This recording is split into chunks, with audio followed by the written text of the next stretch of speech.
Hino de número 370, você pode se assentar, vamos lá, vamos adorar a Deus.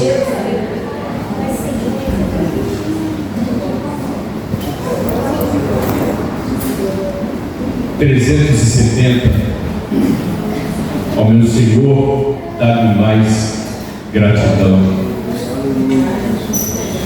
Aleluia.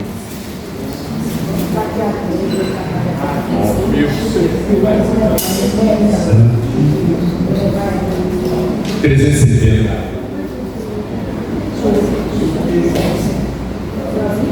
Aleluia.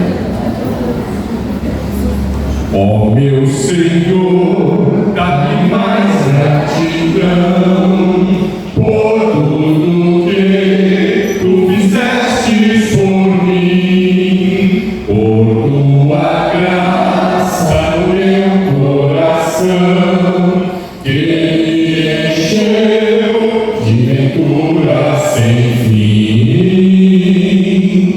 Mais grato a ti, mais grato a ti, mais consagrado, ó faz-me, Senhor, mais humilhado e cheio de amor. Vai ficar melhor.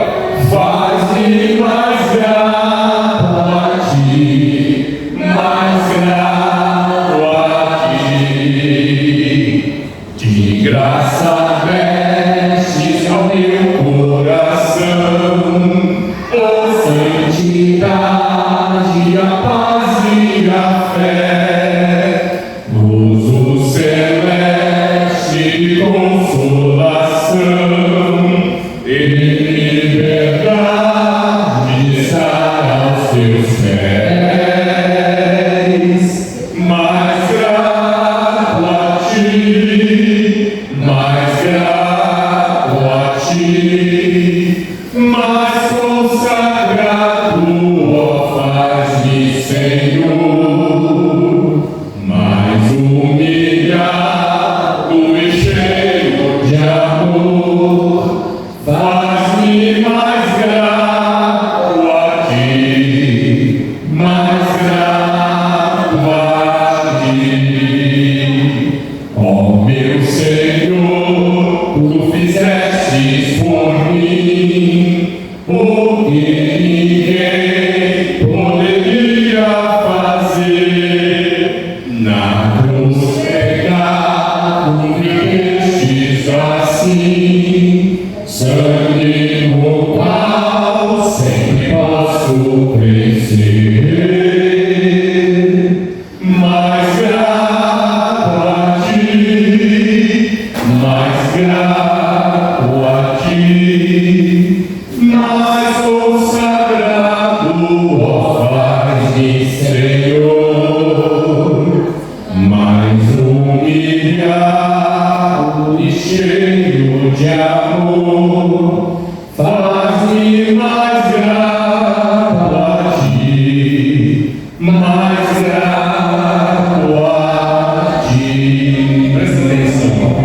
não adora a Deus assim.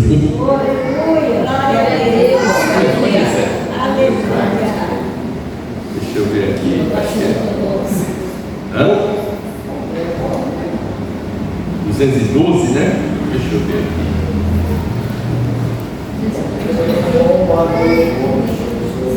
212 faz anos. Vem, ó, próprio, vem se cantar, que chama Deus. 212 é os guerreiros se preparam. Então é esse mesmo, desculpa, do 222, 212. Mas eu queria aquele o pródigo.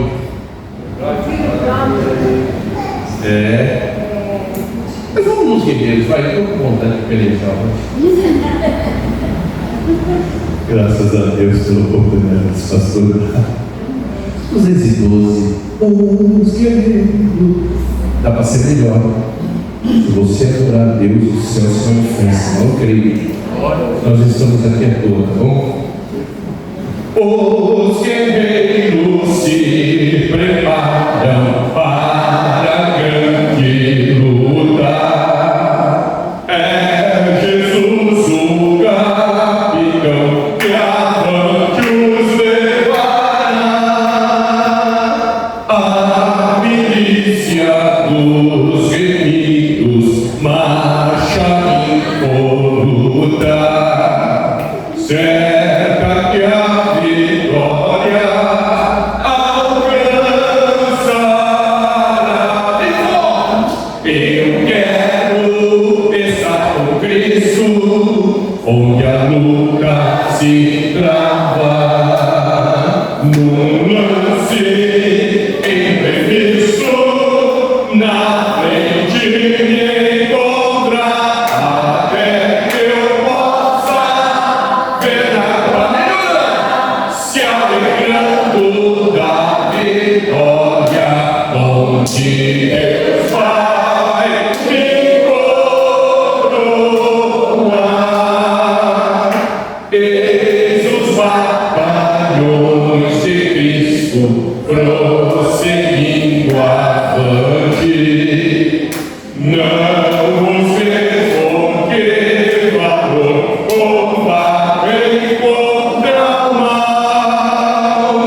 Pode ficar dormindo, mesmo vacilante. Quando atacam outros, alegria. Eu quero estar com Cristo, onde a luta se trava.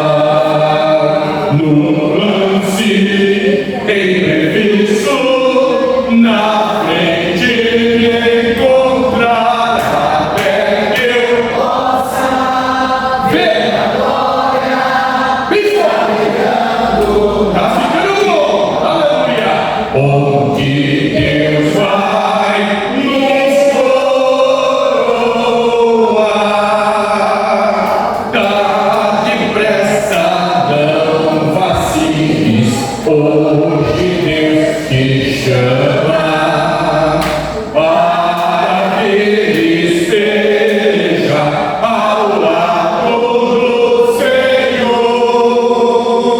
Entra na batalha onde mais o fogo inflama. Ele peleja contra o vil pecador. Eu quero estar com Cristo, onde a luta se trava. Num lance imprevisto, na frente me encontrar, até que eu possa, aleluia, ver a glória. Vamos ficar melhor. Onde Deus vai nos coroar. A peleja é tremenda, torna-se renhida. E são poucos os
Glória a Deus.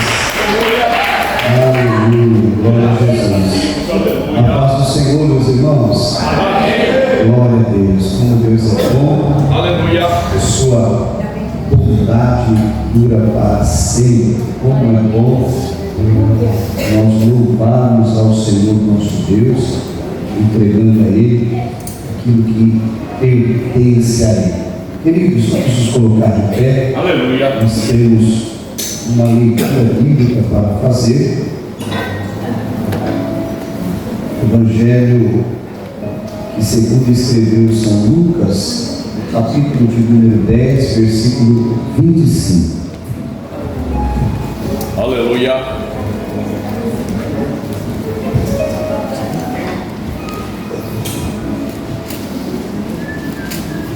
Lucas capítulo de número 10, versículo 25. Aleluia.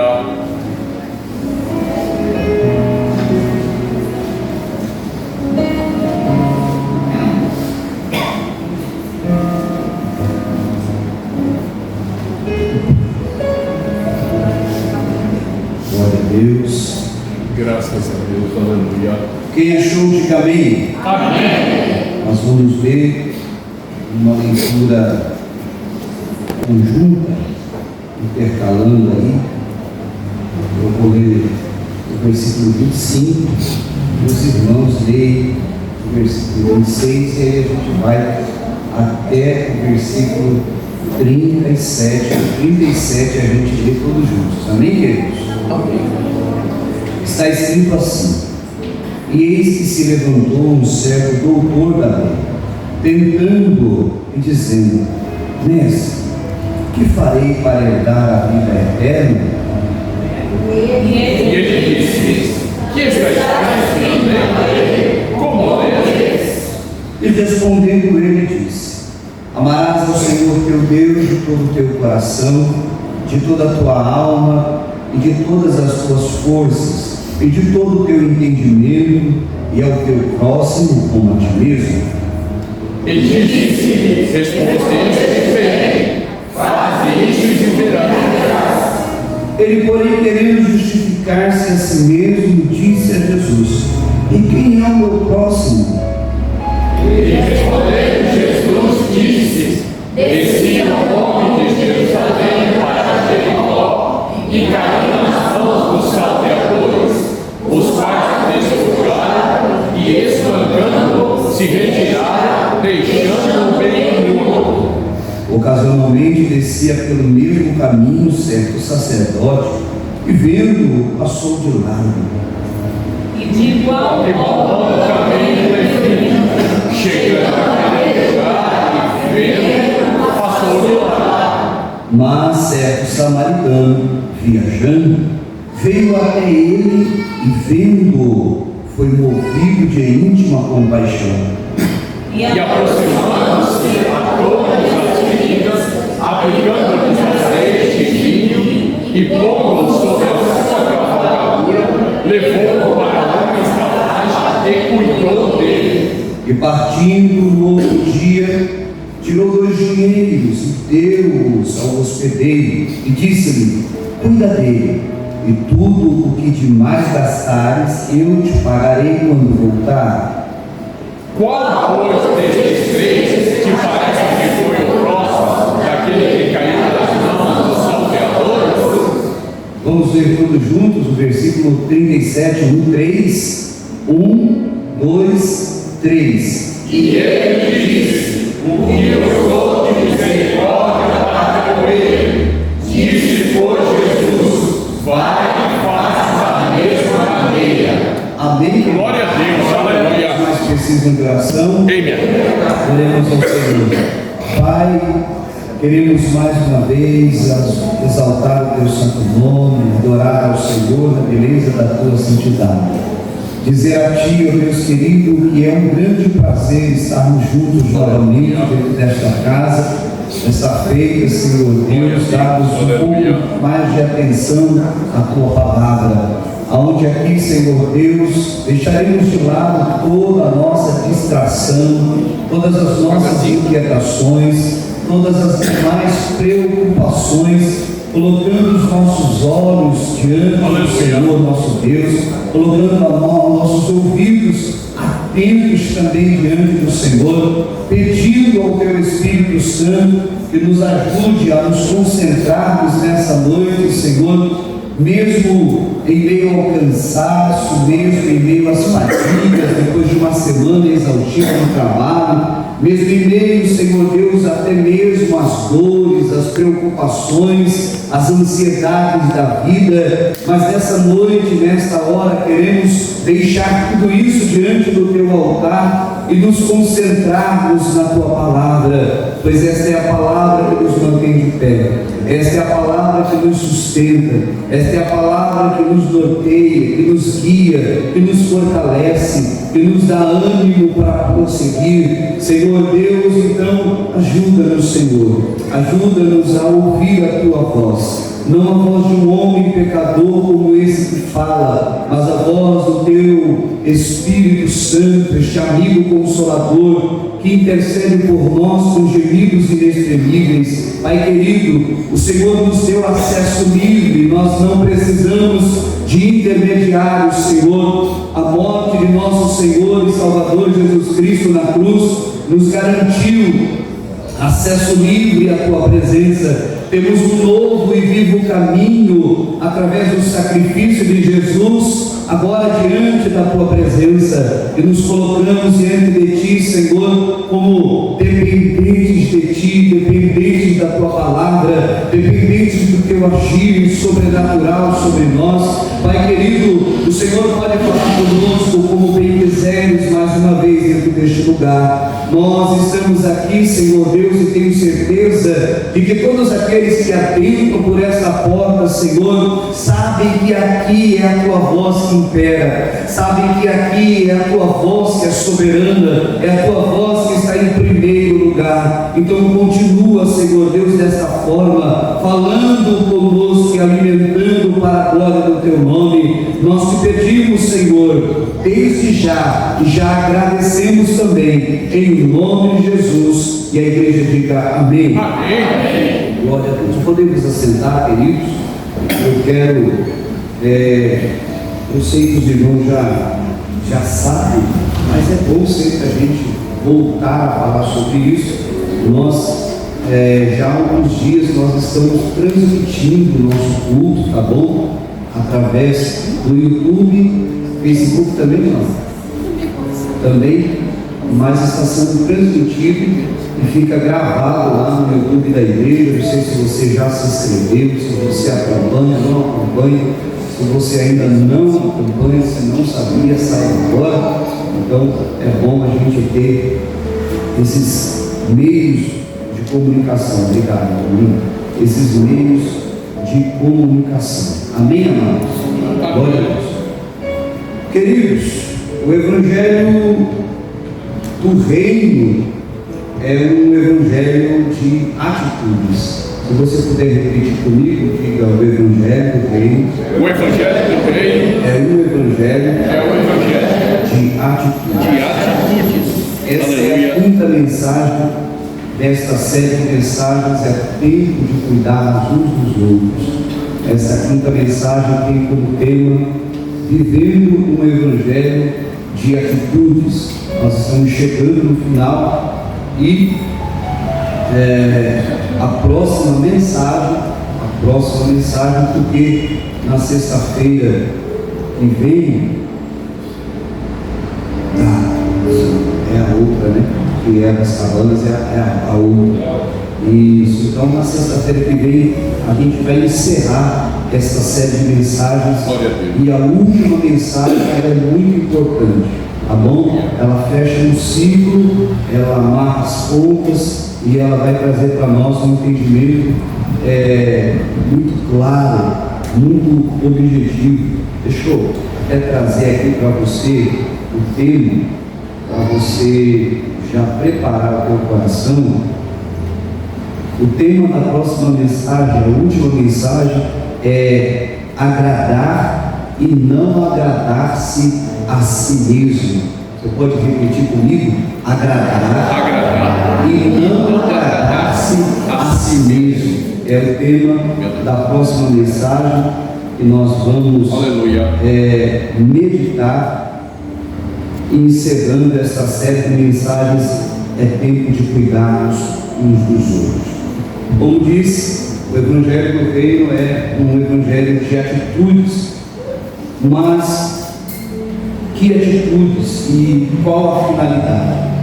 Toda atitude, ela proporcionada, sustentada, inspirada pelo Evangelho, ela tem como finalidade mudar a nossa vida.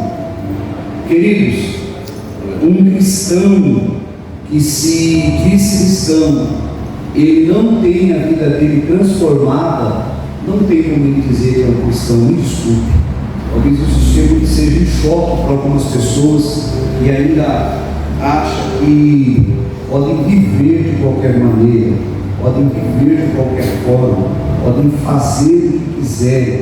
Não, o Evangelho de Cristo, o Evangelho de Jesus, aquele que foi pregado no madeiro, crucificado, morto, sepultado, ressurreto ao terceiro dia, assunto aos céus. Aleluia. Este Evangelho muda a vida, transforma a nossa vida. Amém, queridos? Há um texto bíblico que Paulo vai tentar explicar essa transformação, e essa transformação, e algumas pessoas confundem, não é uma transformação de personalidade. O Evangelho, ele transforma caráter. Diga comigo, o Evangelho transforma o caráter e aperfeiçoa a personalidade. É difícil a gente entender isso, porque a gente sempre confunde personalidade com caráter.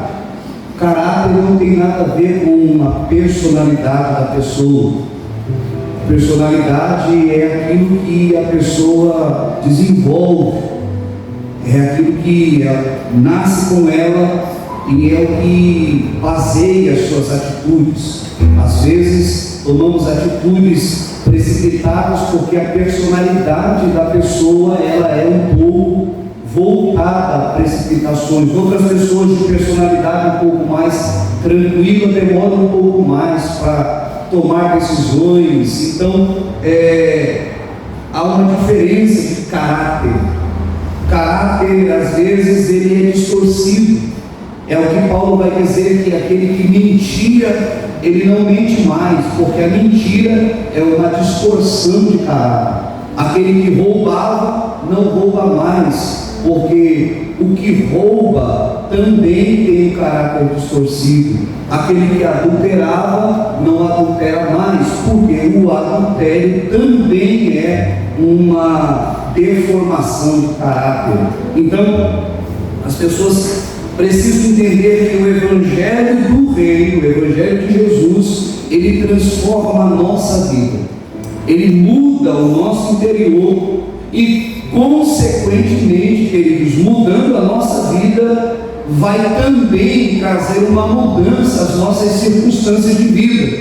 Então, não é só o meu interior que é mudado, tudo à minha volta, tudo aquilo que se refere à minha pessoa, também vai ser impactado por mudanças na minha vida. Quando você resolve mudar comportamentos, não é só você que é beneficiado, todos os que estão ao seu redor também são beneficiados com as mudanças que você promove na sua vida, isso direta ou indiretamente. Por isso, não é só a nossa própria vida que é impactada por atitudes com base no Evangelho, mas muito mais, vai além, vai até atingir outras pessoas que estão à nossa volta. Isso inclui família, isso inclui trabalho e isso inclui igreja. No trabalho estão inseridos colegas de trabalho, amigos de trabalho, porque tem diferença de amigo para colega, né? Colega é aquele que trabalha dia a dia, Amigo é aquele que faz parte da sua vida. Ele não só trabalha junto com você, mas ele faz parte da sua vida. Amigos verdadeiros. E toda vez que eu falo de amigos, eu tenho o costume de falar que amigos não são aqueles que nos lisonjeiam com palavras.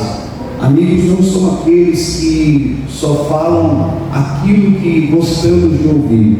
Amigo é aquele que ele diz a verdade, doa e doer, e depois ele pede desculpa, pede perdão, inventa uma desculpa, diz que estava com a cabeça cheia, e aí a gente resolve tudo. Mas amigo é aquele que vai falar para você o que você precisa ouvir. Se você não tem nenhum amigo, nenhuma amiga que diz para você o que você precisa ouvir, tem alguma coisa errada. Seu ciclo de amizade está equivocado. Você está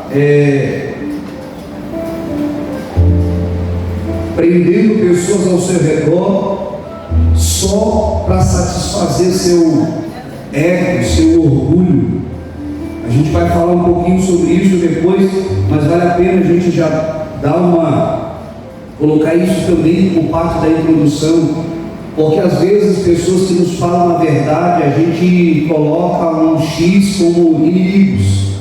São inimigos da nossa vida pessoas que nos falam a verdade, pessoas que dizem para nós aquilo que nós não queremos ouvir, aquilo que sabemos. E vale a pena dizer sobre isso, porque eu tenho empregado um pouco de tempo e esforço para estudar, para ler sobre essa questão, queridos. E eu queria chamar a atenção, não só a minha, mas a atenção de todos. Eu tenho me atentado a algo muito interessante, que é a minha própria vida, o meu próprio ser, a minha forma de viver, a minha forma de amigo, de marido, de pai, de pastor, tudo aquilo que inclui o meu ser. Eu tenho prestado um pouco de atenção e eu tenho visto que existem várias distorções e que eu preciso sair reparando essas distorções, senão eu jamais vou evoluir como pessoa.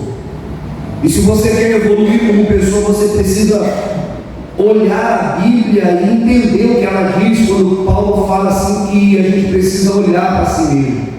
Examine-se um homem a si mesmo.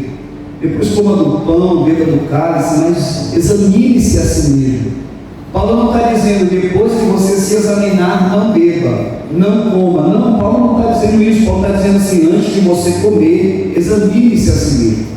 Depois você participa, mas faça uma autoanálise. Veja seus comportamentos, veja seus desejos, veja suas vontades, veja o seu linguajar, veja aquilo que você faz como atitude, como comportamento. Analisa isso, mas não analisa isso com a tua ótica, com a tua formação, com aquilo que você aprendeu da sua família. Examine isso à luz da Bíblia. E quando você examina a luz da Bíblia, querida, a gente vai ver que tem uma porção de coisas na nossa vida que a gente precisa sair corrigindo. Eu já sabia, mas nunca gostei de quando as pessoas falavam. Hoje eu falo disso abertamente, é algo que eu tenho corrigido, e eu posso dizer isso, está aqui minha esposa, eu posso dizer isso com muita convicção. Eu acho que eu já melhorei uns 90%, que é a questão da bipolaridade. Por muitos anos eu fui uma pessoa extremamente bipolar, isso dentro da personalidade, muito, extremamente. A pessoa bipolar, ela está tranquila, conversando, rindo, brincando, mas de repente vira uma chave sem explicação nenhuma, e qualquer palavra ofende a um nível de a irritação se tornar algo inevitável e incontrolável. A pessoa que sofre, a ciência chama de transtorno, mas se eu falar transtorno, choca, né? A gente tem alguns receios, tem alguns tabus que a gente levanta na vida, e a gente tem dificuldade de entender que transtornos fazem parte da vida do ser humano. E o transtorno de bipolaridade é uma realidade, e que se não for tratado, ele vai destruir a sua vida, a vida de quem mora com você, a vida da sua família, a vida dos seus amigos, que você vai se tornar uma pessoa insuportável. Insuportável. É insuportável conviver com uma pessoa que tem esse tipo de comportamento. Eu também me dei conta de que também havia outras dificuldades que eu carregava e não dava atenção, como nós temos muita coisa no dia a dia. O nosso telefone virou o nosso escritório de trabalho. Então, da mesma forma que a gente está tratando demandas ministeriais, a gente entra uma mensagem de um irmão, de uma irmã da igreja, de um obreiro, e aí começa a tratar de assuntos relacionados à congregação local. Daqui a pouco a mãe, a filha, a esposa manda mensagem, o genro manda mensagem. Isso, no meu caso, você aplica na sua vida de acordo com aquilo que você vive.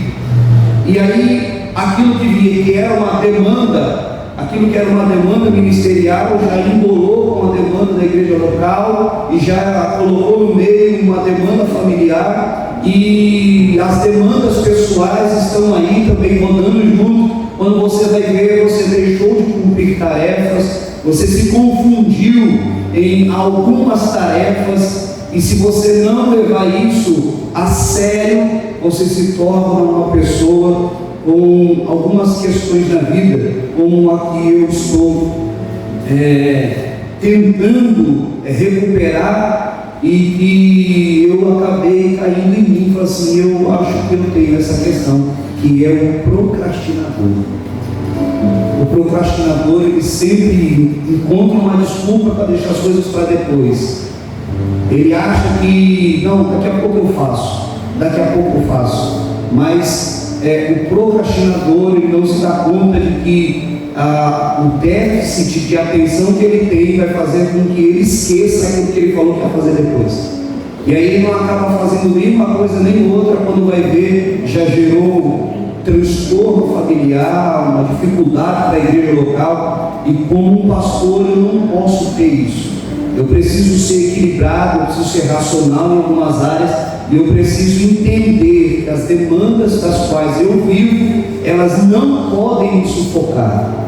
E queridos, e aqui já vou abrir mais um pouco a questão do coração. Se você não entender que é você que precisa dar atenção para você, outros não vão se preocupar. Eu vou falar algo aqui, não se escandalize, não choque você, mas as pessoas que estão ao meu redor, minha família, meus amigos, as pessoas das quais eu trabalho, não estão preocupadas se eu estou bem, se eu não estou bem, querem resultados. Sua família espera resultados de você. E se você não entender que é você que tem que chegar e falar assim, Ronaldo, eu não estou bem, isso é sério. Se você não entender isso, que vai chegar uma hora que você precisa tratar isso, que você precisa reconhecer isso, que você não é de ferro, não é a Mulher Maravilha, não é o super-homem. Se você não entender isso, você vai se desgastar. E todo desgaste mental prejudica a vida espiritual. Porque uma mente desgastada, ela não vai ter paciência para parar para orar. Ela não vai ter ânimo para dobrar os joelhos. Ela não vai ter ânimo para fazer leituras. E a leitura bíblica é fundamental.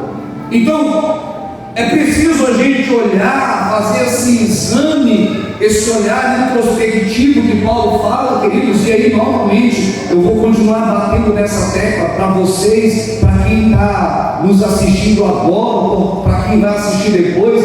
Trate a sua realidade como uma realidade. Não transmita ou transfira a sua realidade para uma ilusão, para um sonho, porque você vai ter dificuldade, porque a sua realidade ela precisa ser resolvida, precisa ser tratada. E tem gente fantasiando as coisas na sua mente e alimentando o coração com aquela falsa verdade, e leva a vida como se aquilo realmente fosse a sua vida. Então, pare um pouco, observe precisa ter sustentação bíblica na sua vida. E eu queria trazer mais um texto bíblico. Fique tranquilo, eu faço essa leitura. Filipenses capítulo de número 2, versículos do 1 ao 8. Portanto, se há algum conforto em Cristo, se há alguma consolação de amor, se há alguma comunhão no Espírito, se há alguns entranháveis afetos e compaixões, completai o meu gozo, para que sintais o mesmo, tendo o mesmo amor, o mesmo ânimo, sentindo uma mesma coisa. Nada façais por contenda ou por vanglória, mas por humildade. Cada um considere os outros superiores a si mesmo. Não atente cada um para o que é propriamente seu, mas cada qual também para o que é dos outros, de sorte que haja em vós o mesmo sentimento que houve também em Cristo Jesus, que sendo em forma de Deus, não teve por usurpação ser igual a Deus, mas esvaziou-se a si mesmo, tomando a forma de servo, fazendo-se semelhante aos homens, e achado na forma de homem, humilhou-se a si mesmo, sendo obediente até a morte de cruz. Então, a gente começa a desvincular um pouquinho a introdução e já entrar novamente dentro daquilo que faz parte do contexto da mensagem. Esse aqui é o Evangelho que muda a vida. Isto é o que transforma pessoas. E a gente já viu e já falou sobre isso, que uma pessoa mudada, o seu ambiente também é mudado. Não adianta você tentar dizer para mim que eu sou crente, eu sou crente, eu sou crente, mas as suas atitudes não comprovam isso. Não adianta você dizer para mim, pastor, eu oro todos os dias, eu vou à igreja todos os dias, eu dou os meus dízimos, faço as minhas ofertas, contribuo para a igreja, vou para a igreja uma vez por mês para lavar o banheiro da igreja, para limpar a escada, para limpar o corredor, eu toco na banda, eu canto no coral, eu sou no ciclo de oração, mas as atitudes não são diferentes. Eu sinto no altar, eu leio a Bíblia 2 horas por dia para preparar um sermão, eu frequento a escola bíblica dominical, mas as atitudes não comprovam isso. Então esse é o Evangelho que muda a nossa vida, porque, queridos, no mundo que está hoje, nós temos que nos destacar. Pronto, entenda isso, por favor. Entenda, você não vai se destacar porque você vai ser mais próspero, porque você vai ser o mais próspero do seu prédio é você porque você é crente. Não, o mais justo, o mais santo, o mais amável é você. Por quê? Porque você é crente. Aleluia, aleluia. O mais compreensível, o que dá bom dia para todo mundo, o que abre a porta para as pessoas entrarem, o mais cordial, cordato, amigo, é você. Por quê? Porque você é crente. Você carrega uma marca na sua vida. Agora, note a diferença. As pessoas querem ser os mais ricos, os mais poderosos, o que tem mais bens, para dizer assim: não, eu sou crente, eu sirvo um Deus que prospera. Serve um Deus que prospera, mas um Deus que muda atitudes, não. O Deus que dá prosperidade é o mesmo Deus que cobra santidade. Então, peraí, como que a gente pode dizer que a gente serve a Deus, que somos cristãos, e cristão, ele é um seguidor de Cristo, e espera-se de todo seguidor de Cristo que ele tenha as mesmas, se não as mesmas, o mais similar possível das atitudes de Cristo, sim ou não? Aleluia. Então, se as nossas atitudes não se enquadram nas atitudes de Cristo, o nosso cristianismo não é um cristianismo verdadeiro. A igreja pode estar lotada, pode ter dinheiro, pode ter o que for, irmão. Se não tem uma atitude de cristão, então esse cristianismo para mim não é verdadeiro. Porque cristianismo para mim, isso é um pensamento meu, cristianismo para mim é o que muda a minha vida e me prepara para ir morar no céu. Aleluia! Esse é o cristianismo que eu quero, é o cristianismo que muda a minha vida, transforma o meu caráter, aperfeiçoa a minha personalidade e me prepara para ir morar no céu, para me encontrar com Cristo que morreu por mim e quem sabe eu poder dar um abraço no meu Senhor e dizer para Ele: valeu a pena todas as renúncias, valeu a pena todos os esforços, valeu a pena carregar a cruz todos os dias, desde que fui alcançado por Ti, para poder chegar até aqui. Valeu a pena. Glória. Aleluia. Glória. Então precisamos entender que este Evangelho transforma a nossa vida. E este Evangelho, queridos, está expresso quando chegaram a Cristo e lhe perguntaram: bom mestre, o que farei para herdar a vida eterna? Mateus 19, 16 e 22, se você quiser anotar aí, anote no seu telefone, seu bloquinho de anotações, para depois você fazer o seu devocional diário, sua meditação semanal, da maneira com que você encaixa as leituras e a meditação bíblica no seu dia a dia. Marcos capítulo 10, versículos 17 a 22, Lucas capítulo 18, versículos do 18 ao 23. Em todos os momentos, Jesus se mostra preocupado, há uma preocupação em Cristo, queridos, com a visão que aquele que lhe pergunta tem. Toda vez que alguém chega para Jesus e fala assim: mestre, ou bom mestre, o que farei para herdar a vida eterna? Jesus vai tentar entender aquela pessoa, aquele moço, e vai perguntar a ele: e você, como lê? De que forma você interpreta as Escrituras? Você tem alguma base para seguir? Tem algum embasamento de vida? Seus argumentos são baseados na Bíblia? Você pratica o que lê? Você pratica de forma adequada? Como que você lê? De que forma você entende as Escrituras? Jesus está querendo saber de que maneira aplicamos o que a Bíblia nos diz.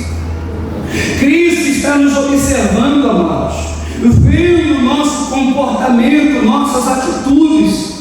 Então, olha só, lemos, ouvimos, mas agora Jesus quer saber como aplicamos, como colocamos isso em prática, de que maneira interpretamos aquilo que lemos, ou lemos só por ler e não tomamos isso como uma nota de vida. O nosso maior desafio nesse tempo do fim é ler a Bíblia e ter coragem de colocá-la acima de tudo, a um tal ponto que ela, a Bíblia, esteja acima das nossas razões. Olha para quem está do seu lado e diz assim: vai apertar um pouco. Na maioria das vezes haverá confrontos entre nosso modo de pensar e o que a Bíblia diz. Se você é um leitor da Bíblia, você já se deparou com algum texto que você disse: não, mas isso está errado, é impossível viver dessa forma, eu não vou fazer isso. Qualquer leitor da Bíblia vai se deparar com um momento de confronto. Haverá confrontos e temos que saber que não haverá um vencedor. A Bíblia não disputa verdades, amados. Ela não disputa se é verdadeira ou não. Ela nos confronta com a sua verdade, porque ela é a verdade. Ou seja, nos confronta para nos mostrar que estamos errados e que temos que mudar. Não é um confronto para saber quem está certo ou errado, é um confronto para mostrar a realidade, a verdade de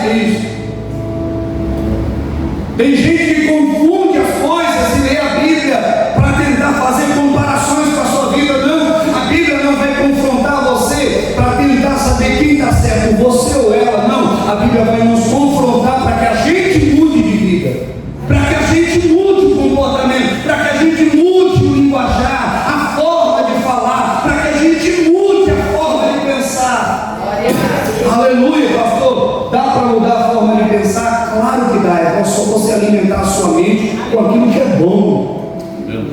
Parar de alimentar a sua mente com aquilo que não presta, com ódio, com ressentimento, com amargura. Ah, me fez mal, vou carregar aquilo pro resto da vida. Não, quem foi que disse que você tem que carregar uma marca pro resto da sua vida? Então, a Bíblia ela não vem para tentar discutir conosco quem está certo ou quem está errado. A Bíblia vem para nos mostrar que nós estamos errados em todo o tempo, irmãos. A Bíblia sempre será verdade absoluta. Não precisa de atualização, não precisa de mudança de nada, de acrescentar nada, não. A Bíblia ela é fiel, ela é verdadeira. Jesus vai confrontar tanto o jovem rico quanto o doutor da lei. Não há distinção de idade. A Bíblia tanto serve de base para os jovens quanto para os mais velhos. A sua verdade serve de base de vida para ambos. Tanto o jovem quanto o idoso, experiente doutor da lei, tiveram a oportunidade de receberem a verdade. Ao receberem a verdade, o correto a fazer é se moldar a ela, deixando todo o orgulho de lado, toda a prepotência, e viver uma completa mudança de vida. Por quê, pastor? Porque o ser humano carrega dentro dele aquilo que chamamos de carne, o ego, aquilo que nos faz ser rígidos com a verdade que ouvimos, ao ponto de a gente questionar e dizer: não, mas eu não tenho que mudar, eu sou assim mesmo, e eu vou morrer desse jeito. Então, perca a sua vida física e espiritual. Entenda isso, queridos.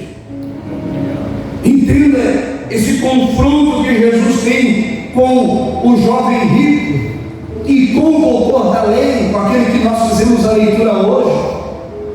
Os dois confrontos não visam dar opções de certo e errado, visam a dar uma direção, visam a dizer para eles: você precisa ir por aqui, é assim que você tem que agir.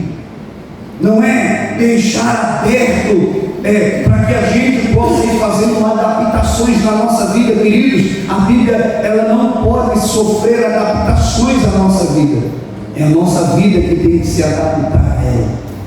Nós não podemos pegar textos bíblicos isolados e ir encaixando no nosso modo de viver para tentar justificar aquilo que vivemos, aquilo que falamos, aquilo que pensamos, nosso comportamento na escola. Tem gente que na faculdade tem um comportamento, em casa tem outro, na igreja tem outro, na rua com os amigos tem outro, no trabalho tem outro. Há uma multidão de personalidade dentro de uma única pessoa. Isso não é bom e também não é normal. Vai ser danoso para a sua vida, porque aquilo que você é aqui, você tem que ser em todos os outros lugares. Não pode ter alterações, não pode ter mudança. Aqui é uma ovelha, né? Pastor, conta comigo. Pastor, estou aqui sempre à disposição. Na casa bate na mulher, briga com os filhos, grita com o marido, quebra tudo dentro de casa. Peraí, não houve uma transformação ainda? Então o Evangelho não alcançou? Aqui canta louvores, prega, na rua com os amigos fala palavrão, xinga todo mundo. Peraí, então não houve uma transformação. Uma fonte só joga um tipo de água, irmãos. Não dá para a mesma fonte dividir, se no momento joga um pouquinho de água amarga ou no outro tempo joga um pouquinho de água doce. Não, o que somos aqui seremos em todos os demais lugares. Aquilo que você é na sua casa tem que ser evidente aqui também, para que todos saibam quem você é.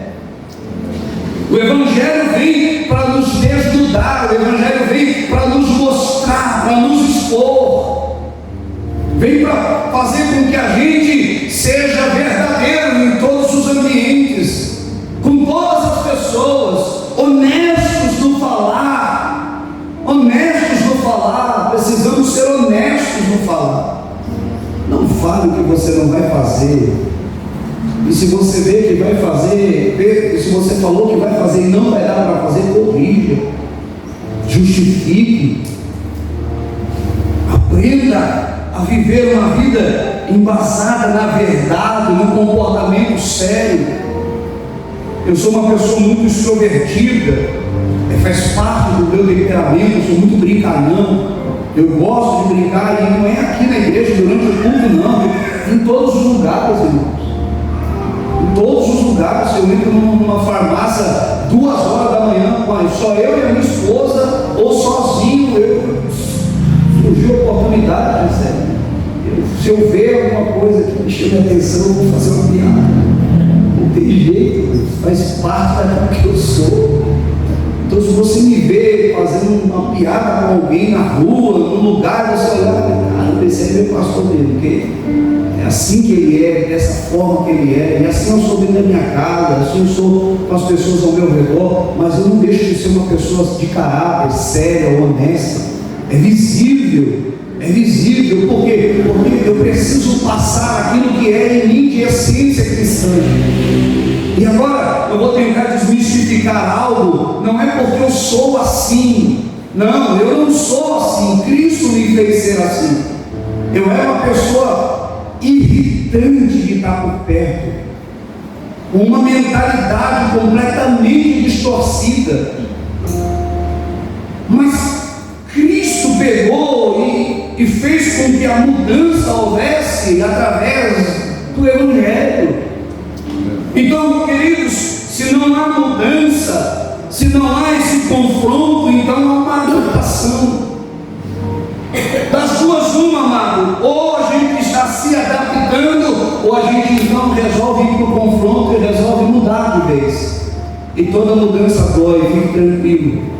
Toda mudança aperta, toda mudança provoca lágrimas, toda mudança às vezes traz em nós uma vontade de largar tudo, largar todo mundo. Mas quer saber, eu vou viver a minha vida do meu jeito. Pastor, e como é que muda? Muda porque daqui a 2 segundos, 2 minutos, o Espírito Santo vem dentro do nosso coração e diz assim: para com isso, hoje eu te alcancei, se acalma, vai lá, volta, pede perdão. E a gente não quer, não vou pedir perdão, mas o Espírito Santo vem devagarzinho, deixa isso para lá, não deixa isso no teu coração, se alimenta com coisas boas. Aí você começa a ouvir um louvor na sua mente, você procura um rádio ligado, não tem um rádio ligado, é o Espírito Santo de Deus ministrando louvor na sua vida, dizendo para você: você é meu, não te deixe vencer pelo mal, mas vence o mal com o bem. Vai lá, você é firme, você é forte. Já houve uma mudança na sua vida. Olha o testemunho de vida. Aleluia. Quem pode dar uma glória a Deus? Glória. Como está escrito, como você lê, tanto o jovem rico como o doutor da lei, Jesus pergunta como eles entendem a lei. A resposta é similar, a resposta é parecida: amarás ao Senhor teu Deus de todo o teu coração, de toda a tua alma, com todas as tuas forças, de todo o teu entendimento, e ao próximo como a ti mesmo. Os dois, tanto o jovem rico quanto o doutor da lei, observam as mesmas leis: religiosidade. A religiosidade, queridos, por vezes, na maioria das vezes, ela cega as pessoas. O religioso demais acha que ele só ele é santo. Os outros tudo tem defeito. Tudo.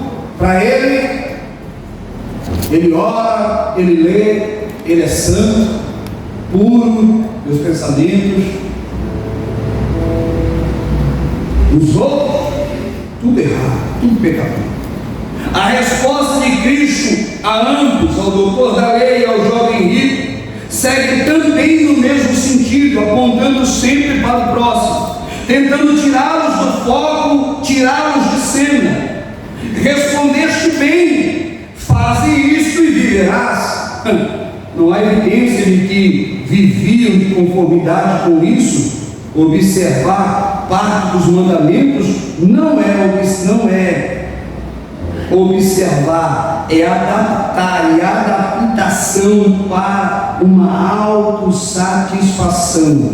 Observa, mas não pratica. Só observa o que lhe interessa. O Evangelho de Cristo sempre vai nos tirar de cena e colocar o nosso próximo em destaque. O Evangelho de atitude não é só observar e sim praticar. E o maior desafio está em sair de cena e praticar o que a gente lê, praticar o que a gente ouve. A Bíblia vai dizer que a fé vem pelo ouvir, e o ouvir da palavra. Louvor é bom. Quem gosta de louvor? Glória a Deus. Glória a Deus. Eu gosto de louvor, irmãos. Como eu amo louvor. Mas eu entendo que a minha fé, ela não é alimentada pelo louvor. Porque a música em si, ela já consegue penetrar na alma da gente. Qualquer música, não é? A música cristã, a música gospel, não. Quem gosta de música sabe que qualquer música bem tocada, uma harmonia muito bem feita, uma letra muito bem desenvolvida, ela vai tocar a sua alma. Não tem jeito. Quantas vezes você ouviu uma música estrangeira que tinha um som um pouco confortável e você, poxa, que música bonita, não estava entendendo nada do que você estava escutando, e mesmo assim você diz assim: nossa, essa música é muito bonita. Músicas seculares que quando você escuta ficam martelando dentro da sua mente, já viu? Às vezes são aquelas misérias de música que começaram a inventar agora aí, que você abre o telefone e está aquela praga martelando. Você liga o rádio, está lá. Você vai, o vizinho começa a colocar para escutar, e aquilo fica na tua cabeça. A música tem essa finalidade. A música, ela tem isso, ela foi feita e criada por Deus para tocar as almas, Agora, ela não tem o poder de alimentar a sua fé. A fé vem pelo ouvir, e o ouvir de algo específico, que é o que, pastor? A palavra de Deus. É por isso que quando Jesus é tentado no deserto, ele em contrapartida, ele vai tentar dizer, ele vai dizer para o diabo: não só de pão vive o homem, mas de tudo que sai da boca do Senhor. Ou seja, eu sobrevivo, me alimento, vivo pela palavra de Deus. E a minha motivação, a minha fé, a minha esperança, a minha convicção precisa ser pela palavra de Deus. Então, se a gente não lê, queridos, ou se a gente lê de forma distorcida, só para agradar, gera uma fé distorcida. E o maior desafio é a gente sair de cena e começar a praticar aquilo que a gente está lendo. Sair de cena é tirar o que a gente quer, as nossas razões, as nossas convicções. Nosso pastor, ele sempre usa uma expressão: você precisa descer as montanhas das suas razões. Quem já ouviu ele falar sobre isso? Você precisa descer das montanhas das suas razões. E às vezes a gente sobe em cima delas e não quer sair. A Bíblia dizendo para você: não, você tem que fazer isso. Não, eu vou fazer. Não quero, não é assim que eu entendo. O jovem rico, ao jovem rico lhe faltava uma única coisa: repartir com os pobres tudo que tinha. Deixar de pensar em si mesmo era o que Jesus queria. Eu vou provocar você. Vou pegar você é uma pessoa que tem muitos bens, eu vou provocar você. Vende tudo que tem e dá aos pobres. Como? Não. Deixar de pensar em si mesmo é o que Jesus queria. Pensar nos outros, deixar de lado os seus interesses pessoais e pensar nos interesses de outras pessoas. Que baita desafio, queridos! Que baita desafio é a gente olhar e dizer assim: mas espera aí, como eu posso deixar meus interesses? Espera aí, que Bíblia é essa? Que Bíblia é essa que vai fazer com que eu não apareça, mas que os outros apareçam? Eu estou fazendo aqui. Sou eu que estou fazendo, sou eu que estou trabalhando, mas tem outra. E a gente usa uma expressão assim, né? Está brilhando no meu lugar. Evangelho é evangelho? Pode dar, glória a Deus. Aleluia. Obrigado, Senhor, porque o Senhor me deu força para fazer isso acontecer. Olha como essa pessoa está sendo honrada. Irmãos, fala a verdade. Seja verdadeiro com você. Seja realista com você mesmo. A gente às vezes tem um sentimento completamente diferente. Eu não faço é mais nada. Eu não vou mais, não participo mais. Por quê? Porque eu fiz, quem ganhou os louros, olha lá, quem está sendo aplaudido, sendo honrado, o pastor nem falou meu nome, foi eu que fiz tudo. Eu que fiz, eu que fiquei acordado a noite inteira, eu que me sacrifiquei, foi eu que dei, foi eu que paguei, foi com meu suor, foi com meu esforço, mas quem está ganhando a fama é outra pessoa. Aí o Evangelho vem e tenta tirar a gente de cena. Francamente, irmãos, não estamos muito acostumados com este tipo de pensamento. É algo que nos leva a um confronto, horas. Não é para isso que vem verdadeiramente o Evangelho, para nos tirar de cena e fazer com que as pessoas cresçam e apareçam. É o Evangelho que vai trazer essa mudança de pensamento. É o Evangelho que vai trazer essa mudança de comportamento. A tristeza demonstrada pelo jovem rico já nos diz onde estava o coração dele. Onde estiver o teu tesouro, ali estará também o teu. Mateus 6:21. Quando Jesus olha para ele e diz assim: não te falta mais nada. Agora vamos pôr em prática tudo que você observou. Porque ele vai dizer para Jesus tudo isso, eu tenho observado desde a minha meninice. Então tudo bem, agora vamos colocar em prática tudo que você observou, tudo que você ouviu, tudo aquilo que você leu na sinagoga durante todo o período de sua vida. Vamos pôr em prática agora. Vamos praticar? Vende tudo que você tem e dá aos pobres.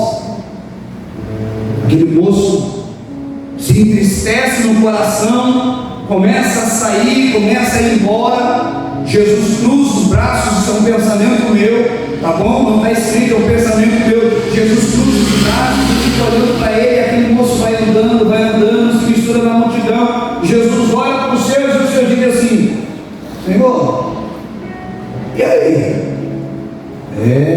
Quão difícil é para aqueles que têm riqueza entrar no reino de Deus.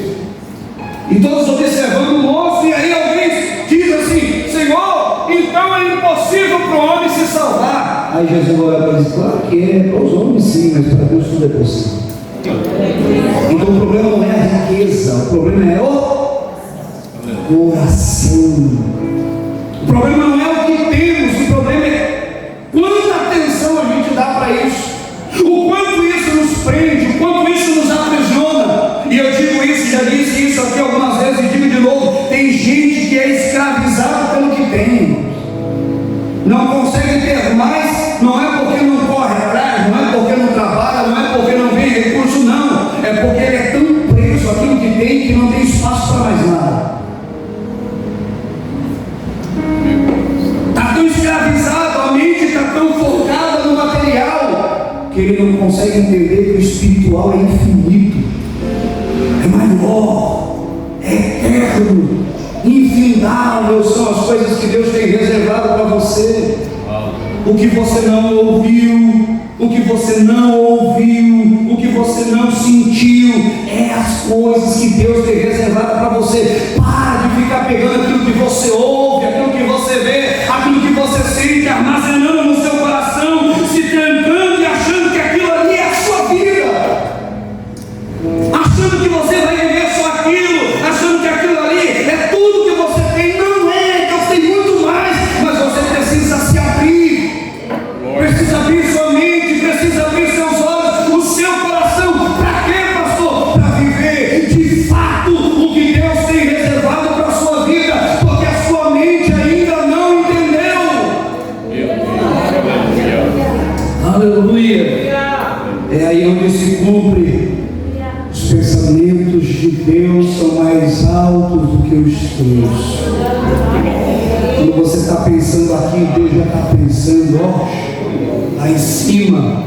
Um coração dominado pelos seus próprios interesses é incapaz de pensar nos interesses de outras pessoas, porque não me parece coerente. O que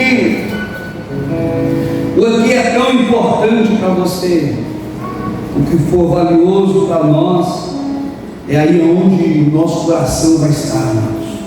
E o coração daquele jovem estava preso nas coisas e ele não conseguiu entender o que Jesus queria. Eu tenho para mim, não está escrito, mas eu tenho para mim, se ele tivesse falado assim: Jesus, eu vendo tudo agora, cadê? Para quem eu entrego a minha riqueza? Onde estão? Para quem eu tenho que dar? Jesus ia falar para ele assim: vem cá, depois a gente conversa sobre isso. Vamos caminhar um pouco mais. Depois a gente vê o que você vai fazer, depois a gente conversa, eu te explico algumas coisas, mas vamos caminhar, porque seu coração está aqui, seu coração não está lá nas suas coisas, então vamos deixar suas coisas lá e vamos se preocupar com você. Vamos caminhar junto aqui, vamos nos mover juntos, e você vai crescer cada vez mais na graça, no conhecimento, e essas coisas vão continuar lá, deixa elas lá. E aquele moço não teria a necessidade de se desfazer de nada, porque no seu coração já estava desprendido. O que Jesus quer fazer conosco, amado, é desprender o nosso coração. Não é arrancar de nós, não é fazer você viver uma vida miserável, sem ter nada, sem ter nenhum tipo de perspectiva de vida. O que Jesus quer fazer com que você entenda é que não pode se apegar a isso, a ponto de isso prejudicar a sua vida espiritual, ao ponto de isso tirar você do reino, tirar você daquilo que realmente importa para a gente, daquilo que foi conquistado na cruz. Irmãos, se a cruz não for nosso objetivo, se ela não for nosso bem maior, se os resultados da cruz não forem os resultados que a gente quer para a nossa vida, então não faz sentido uma vida cristã. Só vai fazer sentido a nossa vida cristã se os resultados da cruz estiverem em primeiro lugar. E aqui não adianta, não tem argumentos para isso. Você pode não concordar, você pode não gostar, mas é uma verdade bíblica. É uma verdade bíblica. O que Jesus conquistou para nós é direito nosso. Agora você quer? Está lá, você já tem acesso, o caminho já foi aberto. Não vai ter outro caminho aberto. E desculpa, talvez, desmontar o seu castelo de areia, aquilo que você acha que está fazendo e que vai te garantir acesso. Não vai. Por quê? Porque o único e a única forma de que foi garantido esse acesso foi através do sacrifício de Jesus e não do seu. Não é do seu, é o que ele fez na cruz e não o que eu faço, não o que eu fiz. Eu disse a uma pessoa esses dias, atendendo no gabinete, presa com um monte de conflitos na mente, e eu disse para essa pessoa: você está tentando compensar os seus erros do passado, fazendo bem para as pessoas agora? Isso não é cristianismo. Não adianta você achar que você pode ajudar os outros, fazer o bem para os outros, que vai compensar uma culpa que você carrega, ou você entende que o seu passado está crucificado com Cristo, ou você vai tentar compensar as culpas que você carrega no seu interior. Tem um monte de gente traumatizada na vida, irmãos. Talvez você não seja, talvez você não tenha traumas, mas existem pessoas que carregam traumas do passado. Eu sou um deles. Carrego traumas do passado, mas os meus traumas não afetam a minha vida espiritual. Os meus traumas servem para me lembrar de onde Deus me tirou.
coração e achar que vai fazer coisas boas, atitudes boas. Não está fazendo atitudes boas porque mudou de vida, está tentando compensar o passado.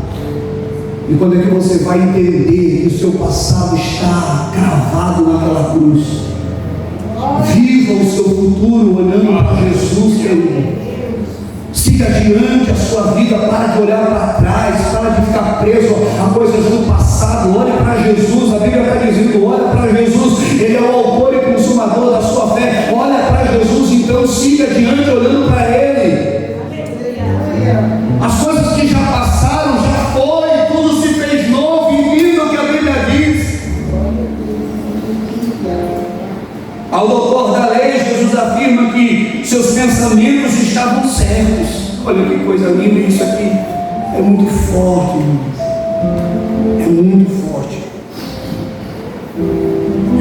Faz isso e viverás. Foi o que ele falou para o doutor da lei, não foi? A gente leu junto. Faz isso e viverás. Parabéns. Você sabe o que fazer. Você sabe como agir. Glória a Deus que você sabe agora. Então, agora coloque em prática tudo isso. Coloque para fora o que as Escrituras colocaram dentro de você, meu Deus. Ouvimos Bíblia todos os domingos. Ouvimos Bíblia toda sexta-feira. Sexta-feira era para as igrejas estarem lotadas, apinhadas de gente sedentas por serem alimentadas por uma palavra verdadeira.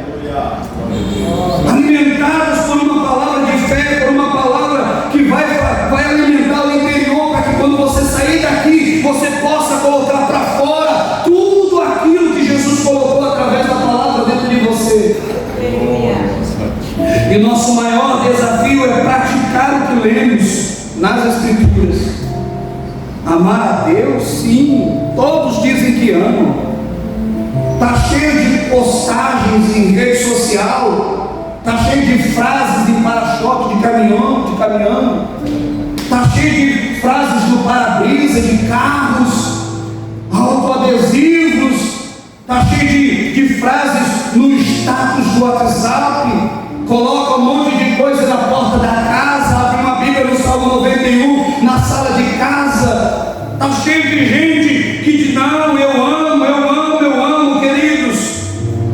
Só podemos dizer que amamos a Deus quando a gente amar o irmão do lado.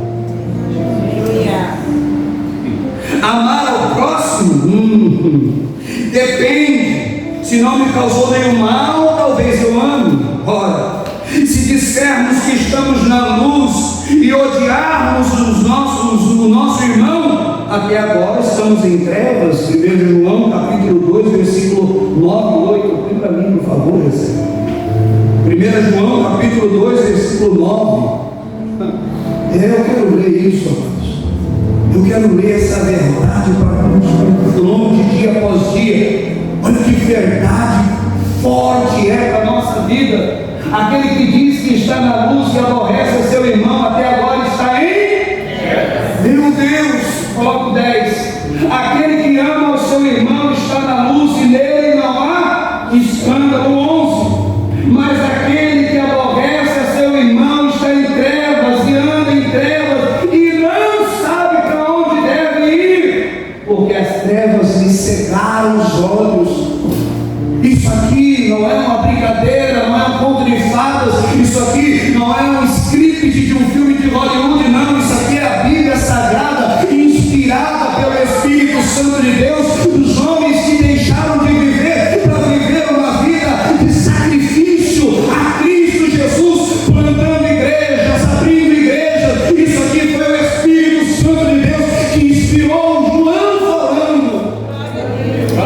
João está dizendo: não adianta nada você dizer que ama a Deus, mas não conversa com o irmão, não conversa com o seu irmão de sangue, não fala com a sua mãe, não fala com o seu pai, não fala com seus amigos do trabalho. Por quê? Porque não te agradam. Porque não contam piada para você rir, porque não te abençoam, porque não estendem as mãos. Nosso relacionamento com Deus é expresso em nossos relacionamentos com os nossos irmãos, E se dissermos que amamos a Deus e não amarmos os nossos irmãos, somos mentirosos. 1 João 4,19. E o caminho para encerrar. Oh, aleluia. 4,19. 1 João 4,19. É aqui onde diz que o amor de Deus nos constrange. É aqui onde a gente sente vergonha de ser ser humano, de carregar a marca do pecado em nosso ser. Como é bom saber que Jesus levou sobre si todas as nossas dores. Como é bom saber que Ele levou as nossas iniquidades. Como é bom saber que Ele pegou meus pecados e levou até aquela cruz e pagou o preço que eu não conseguiria pagar. Olha só que forte isso. Nós o amamos porque Ele nos amou primeiro. Versículo 20. Se alguém diz, eu amo a Deus. Se alguém diz, eu amo a Deus, e faz o quê? O que ele é? Mentiroso. E todo mentiroso é? Filho. Fale, você sabe a verdade, você já ouviu isso. Todo mentiroso é? Filho. Cuidado com a mentira. Não é uma mentira grande, uma mentira pequena, não, é a mentira. Todo mentiroso é filho do diabo. Pois quem ama seu irmão, pois quem não ama seu irmão, ou ao qual viu, como pode amar a Deus a quem não viu? Olha para quem está no chorando e diga assim: eu tenho que lhe amar. É um mandamento. Não é opcional. Aleluia. Não é opcional. Eu não decido quem eu vou amar, quem eu não vou amar. É mandamento. Amem uns aos outros como eu vos amei. Amem uns aos outros como eu vos amei. Aleluia. Eu vou encerrar porque senão a irmã Silésia vai me apedrejar.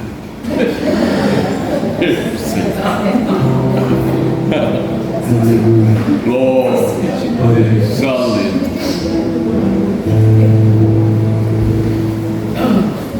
A parábola que lemos é a parábola do bom samaritano, amém?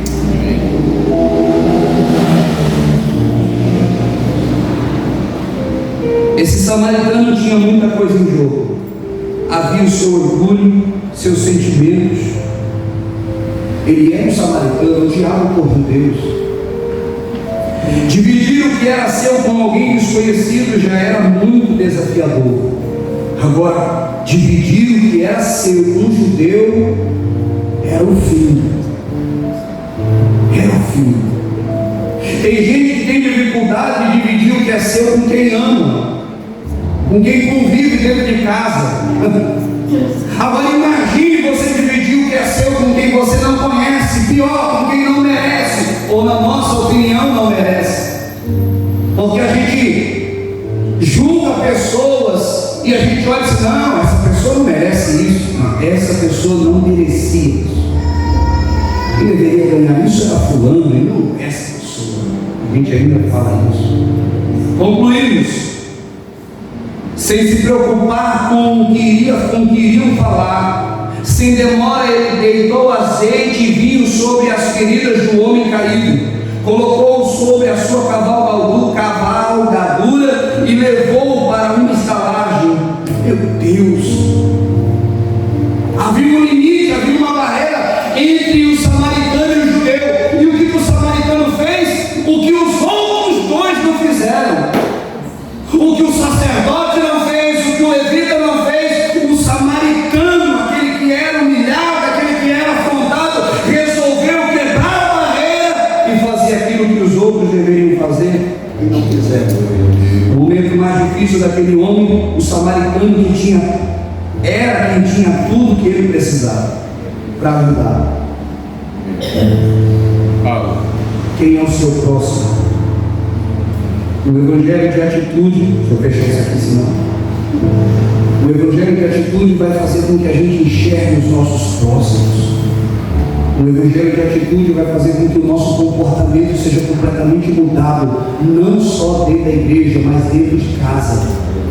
Irmãos, o impacto da mudança, da transformação promovida pelo Evangelho é dentro do lar, é na vida conjugal, é na vida familiar dos filhos, é no convívio com os parentes, e vai se estendendo, porque tudo é uma extensão do nosso lar, querido. O que você vive no trabalho é uma extensão do que você vive na sua casa. O que você vive aqui na igreja é uma extensão daquilo que você vive na sua casa. Se a sua casa estiver bem, você vai estar bem na igreja. Se você servir bem na sua casa, você vai servir bem aqui na igreja. Não adianta vir para cá querer servir bem se na sua casa você não serve bem. Não adianta vir aqui com cara de piedade, querendo dizer para a gente que você, não, eu sei fazer isso, eu sei ficar na porta, olha só, eu tenho um dízimo muito alto, eu sei ajudar, eu sei lavar, mas dentro da sua casa você não faz nada disso e faz pior ainda.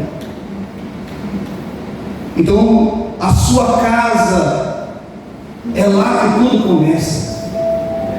Tudo dá início na sua casa. O quanto você ama a sua família é o tanto que você vai amar seus irmãos, porque se você não ama nem a sua família, vai dizer que me ama. Se você trata seu marido de qualquer jeito, vai dizer para mim, pastor, como eu amo o Senhor. Mentira, irmãos, eu não caio nessa. Não.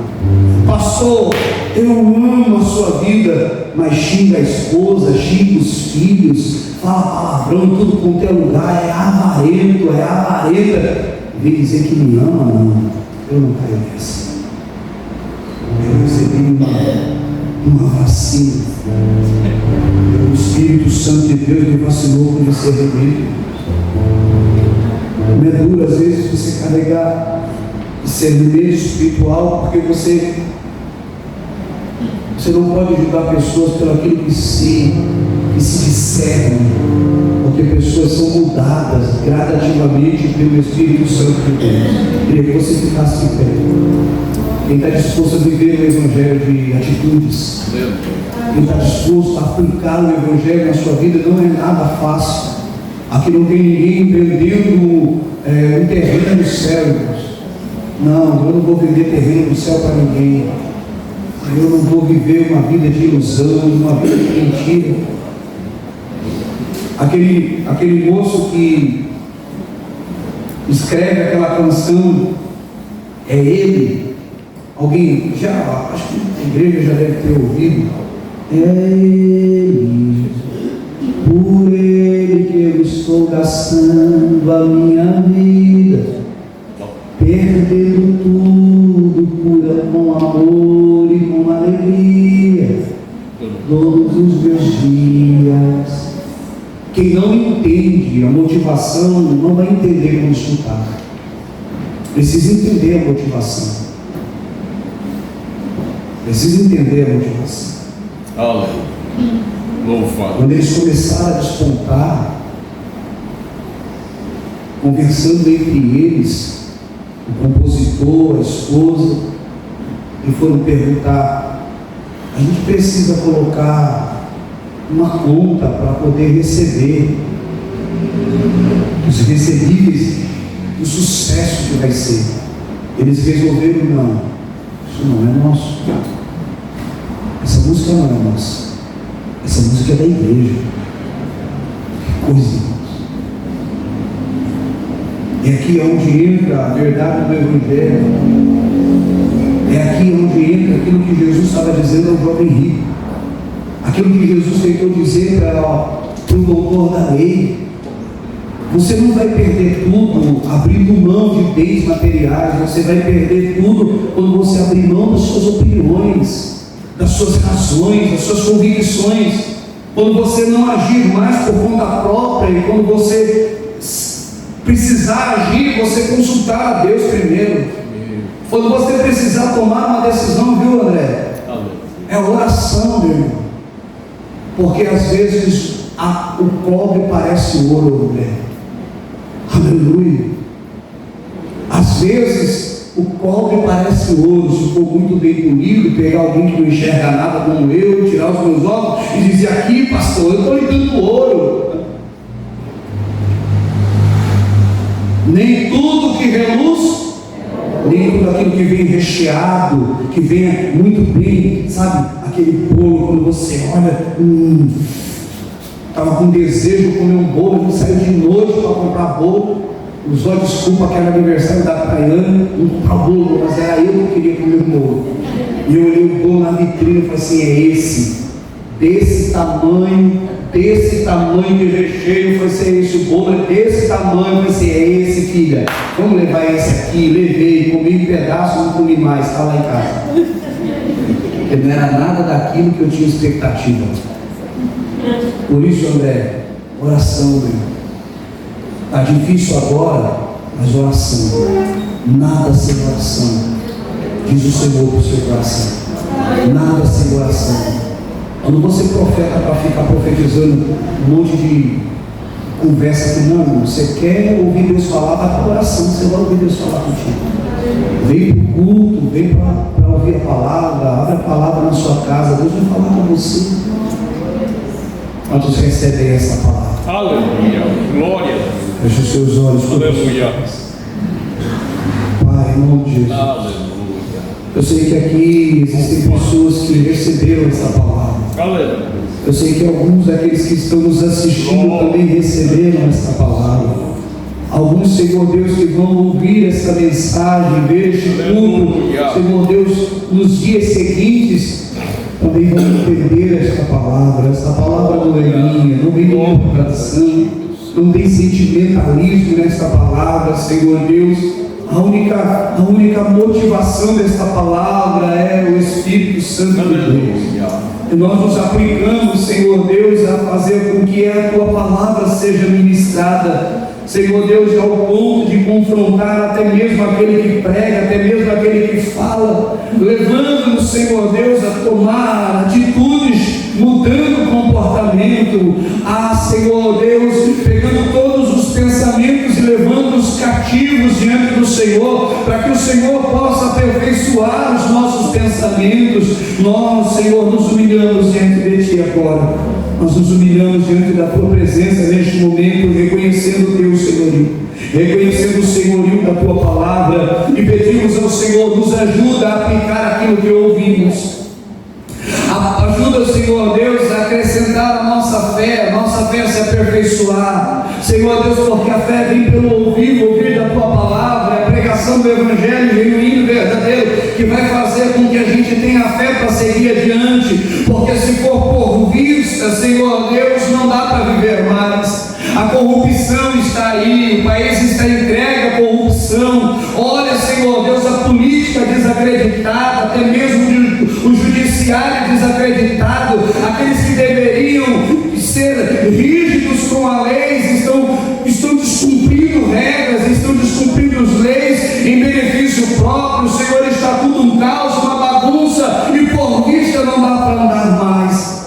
Então queremos caminhar, como diz a Tua palavra, andamos por fé e não por vista, olhando para Jesus, autor e consumador da nossa salvação. É Ele, é por Ele que nós queremos viver, Senhor, é por Ele que nós queremos caminhar, e se for preciso largar tudo, perder algumas coisas, nos ensina como fazer isso. Nos ensina, Senhor Deus, como é perder. Nos ensina o que é perder para ganhar, Senhor, porque às vezes a nossa natureza humana não está acostumada com isso. Às vezes a gente não entende algumas limitações da Tua palavra, mas o Senhor tem nos dado o Teu Espírito Santo, este amigo, companheiro que o Senhor nos deu, que nos ensinaria a Tua palavra, que nos lembraria de tudo aquilo que o Senhor fez, de tudo aquilo que o Senhor falou. Então, Espírito Santo de Deus, nós te damos liberdade de entrar dentro de nós agora, de entrar dentro da nossa mente, de avaliar o nosso interior, de tirar de nós aquilo que nós não conseguimos tirar, de mudar em nós aquilo que nós não conseguimos mudar. Eu te dou, Senhor Deus, livre acesso à minha vida. Senhor Espírito Santo, eu te dou livre acesso agora. Pode tirar de mim aquilo que eu não tenho coragem de tirar. Senhor Deus, pode mudar em mim aquilo que eu não tenho condições de mudar. Pode me dar, Senhor Deus, aquilo que vem do céu, aquilo que vem de Ti, porque tudo que vem do céu é eterno, é duradouro, é verdadeiro, é valioso. Senhor Deus, aperfeiçoa-nos em Ti a cada dia e que possamos aplicar aquilo que o Senhor falou no nosso coração, colocar em prática a partir de hoje dentro da nossa casa, porque, Senhor Deus, o nosso culto é a extensão da nossa casa, nosso trabalho é a extensão da nossa casa, a faculdade é a extensão da nossa casa. Nos ajuda a cada dia. Neste momento nós vamos recolher dízimos e ofertas para a manutenção da obra do Senhor. Abençoe aqueles que vão trazer seus dízimos como gratidão, Senhor, de forma poderosa. Aqueles que vão ofertar nesta casa desprendidos de qualquer coisa, retribua, Senhor Deus, segundo a Tua graça e misericórdia. Dá aquilo que precisam, Senhor, portas abertas, sabedoria. Dá, Senhor, o entendimento necessário, a ampliação dos negócios, tudo isso para a glória do Teu nome, em nome de Jesus. Quem pode dizer amém? Amém.